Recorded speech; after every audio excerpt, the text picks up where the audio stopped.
어떤 일을 새롭게 시작할 때 우리는 지금 당장 해야 하는 일보다는 미래에 대한, 새롭게 펼쳐질 그 일의 미래에 대한 그 결과에 대해서 염려하고 걱정하면서 머리를 싸맬 때가 참 많습니다. 여러분, 새로운 일을 시작할 때 그 일과 관련해서 계획을 세우고 그리고 어떻게 진행될 것인가에 대해서 생각하면서 준비하는 건 굉장히 중요한 일이에요. 그렇죠? 이 일을 잘해야 합니다. 그런데 이것보다도 저는 더 중요한 일이 지금 당장 내가 해야 할 일을 성실하게 해내는 것이라 생각합니다. 여러분, 지금 당장 내가 해야 될 일을 성실하게 해내면서 그 일에 성공하면 내가 지금 새롭게 준비하고 계획하고 있는 일들도 하나하나 성공하는 일들이 쌓여져 가면서 결국에는 그 일들도 성공적인 결과물을 만들어낼 수 있겠죠. 여러분, 제가 지금 이런 경험들 한가운데 서 있습니다. 온 세대 통합 예배를 지금 전환하면서 계속해서 생각이 복잡하고 여러 가지 근심과 걱정들이 있다고 여러분들에게 계속 말씀드렸습니다. 그래서 온 세대 통합 예배를 준비하고 계획하면서 이 일이 어떻게 진행되어져 가야 될 것인가에 대해서 끊임없이 생각하고 고민하고 있습니다. 지금도 그 생각과 그 고민은 끊어지지 않고 계속되고 있습니다. 여러분, 그런데 작년 12월 달에 이 염려와 이 근심과 이 생각들이 너무 가득 차서 무엇부터 해야 될지 모르는 상황을 직면하면서 정말 답답한 시간들을 보냈거든요. 그런데 그 시간들을 하루 이틀 일주일 이렇게 보내다가 이렇게 있으면 안 되지, 지금 당장 내가 할 수 있는 것부터 차근차근 하나씩 해나가자, 이런 생각들을 가지고 사람들과 우리 성도님들과 함께 얘기 나누기 시작하고, 그렇게 하나하나 일을 내가 감당해야 될 그 일들을 감당하면서 그 다음을 어떻게 가야 하는지가 눈에 보이기 시작했어요. 그래서 그냥 염려하는 것보다는 지금 당장 내가 해야 될 일, 그 일을 열심히 하다 보면 또 그 다음에 어떻게 가야 하는지 깨달을 수 있게 되구나라는 것들을 제 삶 속에서도 지금 아주 중요하게 경험하고 있습니다. 여러분, 그런데 이런 모습은 우리의 신앙생활 가운데서도 똑같이 나타납니다. 어떤 성도들은 신앙을 지금 당장 살아내야 될 문제가 아니라 미래에 하나님 나라의 천국에 가는 문제로 생각하고 그렇게만 대하고 있는 성도들을 가끔씩 만나게 됩니다. 여러분, 이런 성도들의 특징이 뭐냐면, 목사님, 저 구원받을 수 있을까요? 질문을 이렇게 해요. 천국에는 몇 명이나 들어갈 수 있을까요? 제가 그 안에 들어갈 수 있나요? 이렇게 물어보는 성도들도 진짜 간혹 만납니다. 여러분, 요한계시록 21장 15절, 16절, 17절 이렇게 쭉 읽어보면 새 예루살렘에 대해서 요한계시록에서 얘기하고 있거든요. 근데 그 새 예루살렘에 대해서 얘기하면서 12만 스타디온이라는 숫자가 나옵니다. 그래서 가로 12만, 세로 12만, 높이 12만, 스타디온이라는 이 단위를 지금으로 바꾸면 12만 스타디온은 2200km 정도 됩니다. 그러니까 지금 정육면체인데 2200km 뭐 이렇게 딱 규격이 나온단 말이죠. 여러분, 성경에서 지금 요한계시록에서 그런 거 얘기하고 있어서 그러면 그 크기대로 생각하면 새 예루살렘 천국은 지구보다도 작은 거예요. 그 크기대로 생각하면 지구보다 작은데 천국에 지금까지 살았던 성도들이 그 천국에 다 들어간다면 과연 나는 들어갈 수가 있나? 여러분, 이런 생각들을 가지고 이제 질문하게 되는 거죠. 여러분, 그런데 이런 질문들은 당장을 어떻게 살아야 하는가 보다 내가 그 안에 포함되지 않으면 어떻게 할까라는 염려를 가지고 저한테 이런 질문들을 하는 것이죠. 여러분, 그런데 오늘 우리가 읽은 본문에서도 어떤 한 사람이 예수님께 바로 그런 질문을 던지고 있습니다. 주님, 구원받는 자가 적습니까? 많습니까? 여러분, 오늘 우리가 읽은 본문에서 이런 질문을 던지고 있죠. 여러분, 이 질문은 틀렸거나 나쁜 질문이 아닙니다. 왜 그렇습니까? 여러분, 구원에 대해서 아예 생각이 없는 사람이면 이런 질문들을 던지지 않죠. 그렇죠? 조금 방향성이 틀어지긴 했지만 어쨌든 이런 질문을 하고 있는 사람들은 내세에 관심이 있고 구원이라는 문제에 관심이 있기 때문에 이런 질문들을 하고 있는 것이죠. 그런데 예수님은 이 질문에 대해서 직접적으로 대답하시지 않습니다. 몇 명 들어간다, 들어가는 사람 많다, 아니면 들어가는 사람 적다, 이렇게 말씀하시지 않고 오늘 본문에서 좁은 문으로 들어가라 이렇게 말씀하고 있죠. 전혀 다른 방향으로 말씀을 돌리십니다. 예수님께서 왜 이렇게 답하시는 걸까요? 예수님은 구원을 미래에 임할 어떤 날의 문제가 아니라 오늘의 삶으로 살아내는 문제로 보고 계시기 때문입니다. 그리고 이 말씀은 단지 구원받지 못한 사람을 향한 경고가 아니라 이미 구원받은 사람을 향한 말씀입니다. 여러분, 지금 예수님과 함께 길을 가고 있는 중에 어떤 사람이 이런 질문했거든요. 예수님과 함께 길을 가고 있다는 것은 예수님의 가르침에 따르고 그분이 구주라는 걸 정확하게 깨닫지는 못해도 어느 정도의 믿음을 가지고 지금 따라가고 있는 중이에요. 그런데 이런 질문을 한다는 것이죠. 따라서 신앙이 있다고 생각한 사람들에게 주시는 말씀임을 우리는 잘 이해하고 저와 여러분들에게도 동일하게 하나님께서 이 말씀을 주신다 그렇게 생각하고 오늘 이 말씀이 주시는 은혜를 저와 여러분들의 가슴에 새길 수 있기를 주님의 이름으로 축원드립니다. 먼저 첫 번째로 예수님은 구원에 대한 각자의 생각보다는 삶의 방향을 보시는 분이십니다. 여러분 22절 말씀에 보면 예수님은 지금 십자가를 지기 위해서 예루살렘으로 향해서 가고 계시는 중입니다. 그런데 그 엄중한 길에서 어떤 사람이 질문하죠. 주여, 구원받는 자가 적으니까? 이렇게 물어봅니다. 여러분, 그런데 여기서 누가복음을 기록한 저자는 누가죠? 의사 누가. 바울과 동역했던 의사 누가거든요. 그런데 누가는 이 질문을 한 사람이 누구인지 알고 있지만 분명히 밝히지 않습니다. 어떤 사람이라고 그냥 이렇게 칭하고 있습니다.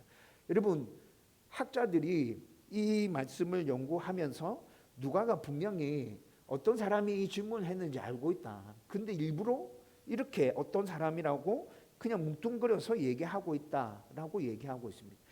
여러분, 누가복음 1장 3절을 보면 누가는 누가복음을 기록하기 위해서 엄청나게 많은 연구를 했고 자료들을 모았고 엄청나게 많은 문헌들을 읽어냈습니다.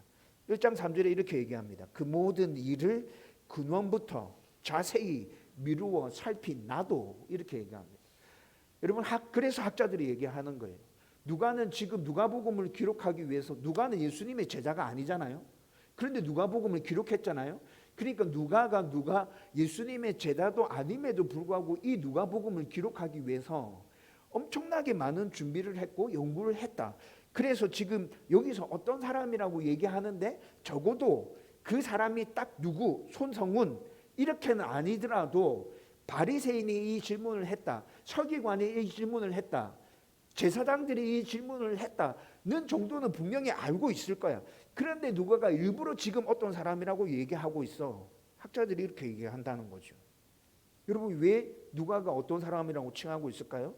여러분, 이 당시 예수님을 따르는 많은 사람들이 본문의 어떤 사람과 비슷한 의문을 다 품고 있었습니다. 그래서 누가는 그냥 모든 사람들이 이런 생각을 보편적으로 가지고 있다는 걸 드러내기 위해서 그냥 어떤 사람 이렇게 칭하고 있다는 것이죠. 그리고 그들이 품은 의문에는 예수님을 그들 나름대로 생각한 것에서 비롯된 오해와 그릇된 기대가 포함되어져 있었어요. 예수님 따르는 모든 사람들 가운데 보편적으로 이런 것들이 다 있었단 말이에요. 그들은 예수님이 주시는 구원을 로마의 압제에서 해방하고 다윗 왕국을 재건하고 이스라엘의 영광을 회복하고 하나님의 나라가 이 땅에 충만하게 임하도록 하셔서 그분이 베푸시는 그 은혜와 복들을 풍성히 누리며 사는 것을 구원으로 생각했습니다. 그래서 이 질문은 당신이 로마의 압제로부터 우리를 해방할 때 그 구원에 들어갈 사람이 우리 중에 많습니까? 여러분, 이 질문의 의미는 정확하게 이것이라고요. 제자들도 이런 생각들을 다 가지고 있었습니다. 그래서 복음서의 제자들의 반응을 보면 예수님께서는 제자들에게 십자가 고난에 대해서 3번을 말씀해 주시죠. 그런데 그 3번 다 제자들이 그 말을 이해합니까? 예수님은 어렵게 말씀하시지 않았어요. 분명히 십자가에 달려서 내가 죽는다. 그리고 3일 후에 부활한다. 그리고 난 다음에 하나님의 나라가 이 땅에 시작될 거다. 여러분 이거 이렇게 해서 하나님의 나라와 복음에 대해서 십자가 고난에 대해서 3번에 걸쳐서 분명하게 얘기해 주셨음에도 불구하고 제자들은 그 예수님의 말씀이 무엇인지 정확하게 이해하지 못합니다. 그들이 생각하고 있는 구원의 개념과 예수님의 말씀하시는 구원의 개념이 일치하지 않았다는 것을 이렇게 분명히 우리 가운데 보여주고 있는 것이죠. 그래서 제자들도 예루살렘으로 향하는 그 길에서 누가 크냐라는 주제를 가지고 서로 다투잖아요. 야고보와 요한은 예수님께 무엇을 요구합니까? 좌편의 자리를 주십시오. 우편의 자리를 주십시오. 여러분 제자들의 이런 반응들도 보면 구원에 대해서 예수님이 말씀하시는 그 구원이 아니라 자기들이 나름대로 생각하는 그 구원이 있었고 자기들이 나름대로 생각하고 있는 그 구원은 미래에 임할 구원임을 전제로 해서 이런 말들, 이런 모습들을 계속해서 드러내 보여주고 있다는 것이죠. 결국 오늘 본문에서 나타나고 있는 이 질문은 우리의 회개와 하나님의 용서와 회복을 전제로 한 죄에서의 구원이 아니라 로마의 압제로부터 해방되어서 부와 권력과 명예를 누리는 세상적인 구원에 대한 질문이라는 것입니다. 그리고 이 질문을 한 사람에게 또 이런 생각도 깔려져 있습니다. 예수님, 우린 유대인이잖아요. 예수님, 우리는 지금 예수님 당신을 따르고 있잖아요. 예수님, 우리는 하나님께서 선택하신 선민이잖아요. 그러니까 당연히 예수님께서 구원하시는 그 구원에 우리는 포함되어 되는 거 마땅한 거 아닙니까? 그리고 우리도 한 자리씩 다 차지해서 로마 압제로부터 벗어나면 이스라엘을 떵떵거리면서 강국으로 만들어 가야 되지 않겠습니까? 여러분 이런 의도도 이 질문 안에 포함되어 있다는 것입니다. 여러분 그런데 이런 생각은 말씀을 근거로 한 자기 점검이 전혀 존재하지 않습니다. 다 빠져 있습니다. 특정 종교와 특정 민족이면 구원받을 수 있다는 잘못된 생각에서부터 이런 질문들이 비롯되고 있다는 것이죠. 그래서 예수님께서는 이 질문을 받으셨을 때 이 질문에 대한 마땅한 답을 해주시는 게 아니라 뭐라 얘기합니까? 오늘 우리가 읽은 본문에 보면 좁은 문으로 들어가기를 힘쓰라라고 말씀합니다. 여러분 질문을 받았는데 예수님이 이 질문을 바꿔놓고 있어요. 개인적이고 영적인 질문으로 예수님은 이 질문 자체를 지금 바꿔놓고 있는 거예요. 여러분 헬라 원문으로 이 말씀을 쭉 살펴보면 여러분 지금 예수님께 질문한 건 3인칭을 써서 그들이라는 3인칭을 써서 지금 질문하고 있습니다. 그런데 예수님께서 답하는 걸 보면 예수님은 너희라고 해서 2인칭을 써서 지금 답하고 계시거든요. 그런데 이 너희는 2인칭이지만 듣고 있는 사람들 개개인의 입장에서 생각해 보면 듣고 있는 사람 입장에서는 지금 나를 향해서 하는 얘기인 거잖아요. 그러니까 예수님은 지금 3인칭으로 질문한 거를 1인칭으로 바꿔놓고 있다는 것이죠. 그리고 미래의 문제, 누가 구원받을 것입니까? 라는 이 질문에 대해서 예수님은 이 미래에 대한 문제를 현재 시점으로 돌려놓고 있습니다. 좁은 문으로 들어가라. 누가 구원받습니까는 미래에 대한 문제죠. 좁은 문으로 들어가라는 현재에 대한 문제라고요. 예수님은 지금 3인칭을 1인칭으로 바꿔놓고 계시고 미래에 대한 문제를 현재의 문제로 돌려놓고 계십니다. 즉 예수님은 구원을 누가 들어가느냐의 문제가 아니라 너는 지금 어디로 가고 있느냐라는 문제로 바꿔놓으셨다는 말씀이에요. 여러분 신앙은 지식의 문제가 아니라 진리와 영원한 생명을 향한 문제이고 또 미래의 문제가 아니라 지금 우리가 살아가고 있는 현재의 삶의 문제입니다. 저와 여러분들이 이 사실을 분명히 기억하고 날마다 삶에서 최선을 다해서 성도로 살아갈 수 있기를 주님의 이름으로 축원드립니다. 두 번째로 좁은 문은 특별한 사람만의 길이 아니라 매일의 순종의 삶을 말씀하고 계시는 것입니다. 여러분 예수님께서 분명히 좁은 문으로 들어가기를 힘쓰라라고 말씀하셨죠. 여기서 힘쓰라라는 말은 억지로 애를 쓰고 공로를 쌓아가라라는 말이 아닙니다. 이 말은 집중하라, 절대 붙든 것을 놓치지 마라. 다른 길로 떼지 마라. 눈 돌리지 마. 여러분, 이런 의미에서 지금 이 얘기를 하고 계시는 거라고. 그리고 좁은 문이라는 건 어떤 문일까요? 무엇을 얘기하는 걸까요? 신비한 체험이 아닙니다. 여러분, 우리는 신비한 체험을 하려고 하면 막 애를 쓰고 용을 쓰고 굉장히 어려운 일이라 생각하죠. 예수님은 그 신비한 체험을 좁은 문이라 말씀하지 않으셨어요. 특별한 영적인 능력이 아닙니다. 특별한 영적인 능력을 받기 위해서도 우리는 굉장히 힘들고 어렵다 생각하잖아요. 엄청나게 막 산기도 많이 하고 막 나무 몇 뿌리 뽑고 이래야 그런 사람들 영적 능력 받지 않나? 예수님께서 그런 영적 능력을 얘기하고 계신 게 아니에요. 소수만 아는 비밀스러운 지식들, 아주 학문에 탁월해서 깊이 연구한 사람들만 알 수 있는, 깨달을 수 있는 그런 하늘나라의 비밀들을 가진 그런 사람들, 그 사람들을 향해서 좁은 문으로 들어가는 사람이라고 말씀하지 않는다고요. 여러분, 여기서 말씀하는 좁은 문은 자기를 부인하고 예수님과 그분의 말씀에 순종하면서 따르는 꾸준한 삶의 방향을 말씀하고 있는 것입니다. 여러분, 넓은 길은 편합니다. 그냥 흐름을 따라가면 됩니다. 아니, 흐름을 따라가지 않아도 그냥 넓은 길에 서 있으면 나도 모르는 사이에 그냥 그 흐름에 자연스럽게 따라가집니다. 자기 합리화가 가능하고요. 대부분 결과에 따른 보상이 아주 확실합니다. 과정은 어떻게 됐든지 문제가 되지 않습니다. 결과가 좋고 나쁘냐에 따라서 그 보상도 확실하죠. 다들 이렇게 살아갑니다. 그리고 이것이 세상을 살아가는 지혜로운 방식이라고 사람들은 우리 가운데 계속 얘기합니다. 너 흐름에 역행하면 너 큰일 나? 너 망해? 여러분, 사람들이 이렇게 계속 얘기하잖아요. 그러나 좁은 문은 늘 질문하게 만듭니다. 오늘 이 선택이 주님 앞에서 옳은 선택인가? 내 말과 내 태도가 성도다운 모습인가? 지금 나는 예수님을 따르고 있는 게 맞는가? 나를 따르고 있지는 않은가? 나의 이 선택을 예수님께서 정말 기뻐하실까? 여러분, 좁은 길은 계속 이런 질문들을 우리 가운데 던지게 만든다고요. 그리고 예수님은 이 말씀으로 하나님 나라에 들어가려는 사람이 적다고 말씀하신 것이 아니라 자기 방식으로 구원에 들어가려는 시도가 얼마나 많은지를 지금 경고하고 계신 것입니다.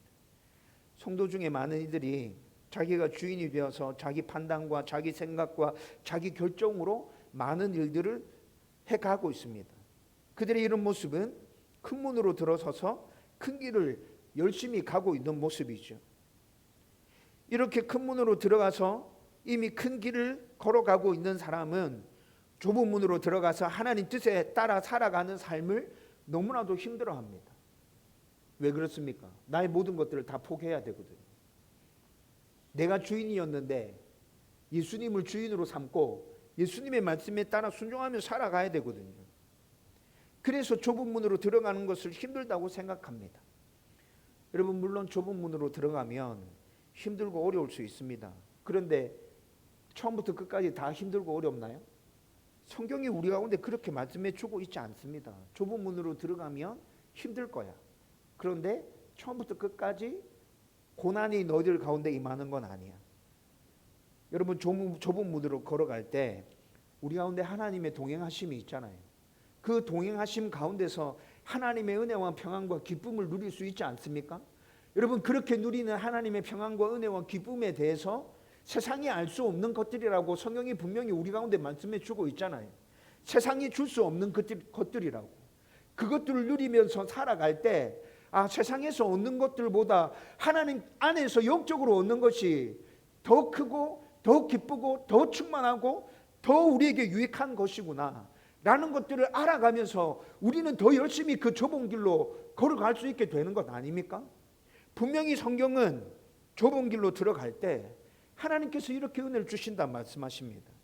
그리고 그렇지 않다 하더라도 좁은 길로 들어가서 그런 은혜가 없다 할지라도 결국엔 천국에 가서 하나님께서 주신 상급을 받게 될 것이다. 성경이 우리 가운데 분명하게 말씀해 주고 있습니다. 그래서 믿음의 손조들은 하나님과 동행하면서 힘들고 어려웠지만 영적으로 누리는 그 평안과 그 기쁨을 만족으로 삼고 하나님과 늘 그렇게 각자의 삶을 최선을 다해서 열심히 걸어갔다는 것이죠.